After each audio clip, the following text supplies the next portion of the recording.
Well, it's personal between me and you, and I'm going to do you some serious harm, you big stiff idiot.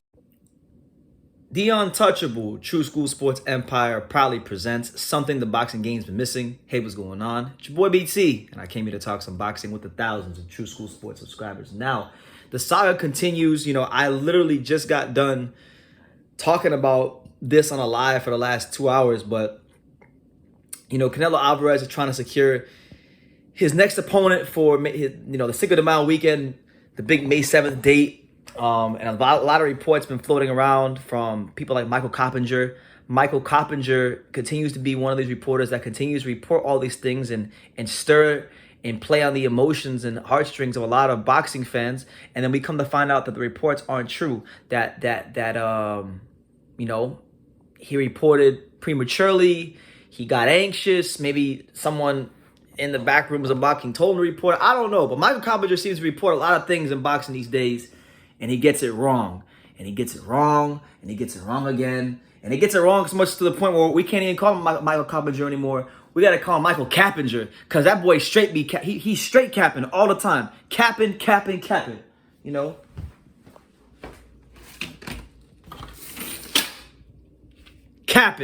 Michael Cappinger. Boy, need to stop. Michael Coppinger needs to really stop it, man. Because it's getting to a point now where, yeah, it's cool when he reports things because it stirs conversation and it gives me something. It gives me something to talk about on the live. But it's not good for the boxing fans. It's not good for the sport because you report big fights happening and people are getting excited. They're a lot of people. They love boxing, and boxing is what really drives them to go forward through their day. And for you to sit here and play with people's emotions, it's not cool. And you know what? I'm getting to a point where I mean, obviously I don't agree with everything Canelo Alvarez does in his career, but I'm getting to a point where I'm starting to like the guy.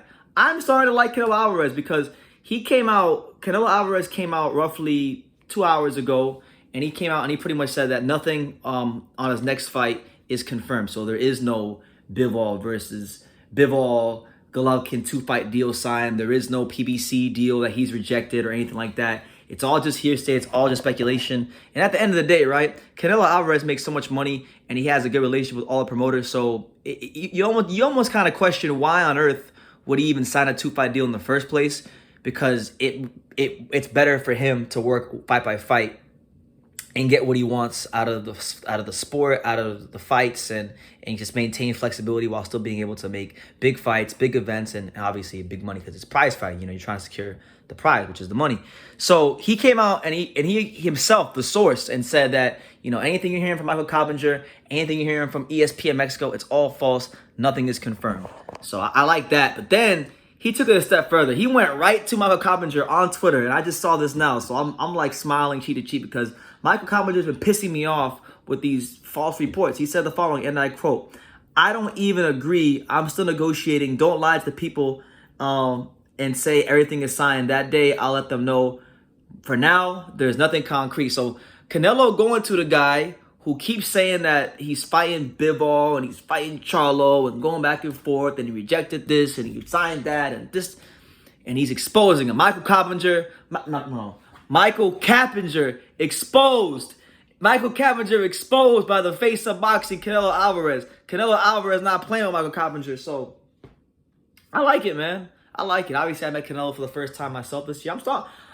Obviously, I feel some type of way about the Andrade situation. I'm letting it go because life goes on. You can't hold on to something forever. But apart from that, I think he's a hell of a fighter. I think he seems like he's pretty straightforward because I don't know too many guys of his stature who would take time out of their day to go to the source of a guy who's reporting false information and let him know straight up.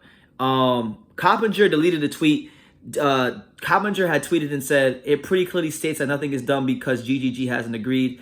And then, Canelo said, "I don't agree. I'm still negotiating. Don't lie to people. The day everything is signed is the day I'll let them know. But for now, nothing is concrete." So don't come out here playing with Canelo Alvarez's name. If you're going to report something, make sure you report something the right way. Otherwise, Canelo Alvarez will come for you, the same way Bob Arum came for him, So it is what it is, but it seems to be a recurring situation with Coppinger. First with the Canelo situation, then with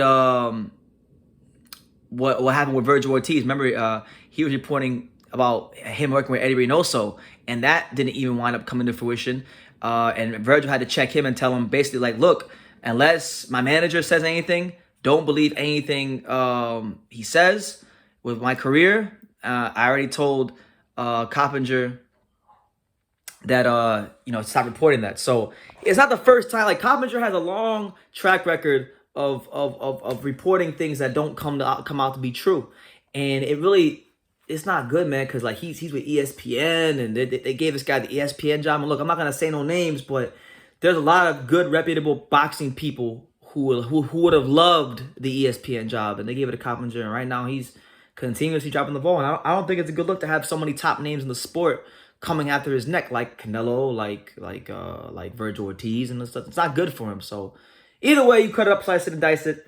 Canelo Alvarez exposes Michael Coppinger as he continues to cap more and more and more. So we continue to wait patiently to see what Canelo will do next. He could still fight Makabu at cruiserweight. He could still fight, maybe John Ryder in England. He could still fight a Charlo or a Benavidez or a Bivol or a GGG. Anything can happen, but either way, we will continue to cover it here on True School Sports. And that's the news. So you guys leave your comments down below. Make sure you guys take the time to subscribe. Like I say in every single one of these videos. You can love me or you can hate me, but I'm just a kid from Dang. So until next time, take care, guys. Thank you for watching another video on True School Sports, the home of boxing. If you made it this far, do me a favor and do yourself a damn favor. Hit that subscribe button and surely you will not be disappointed. True School Sports bringing you the latest and greatest, the untouchable, boxing content, interviews, news videos, breakdowns, live fight reaction extravaganza. We've got a great community of people here, boxing fans all over the world, from America to the UK to Australia and on and on and on. So join the empire today. Hit that subscribe button. Take care and God bless.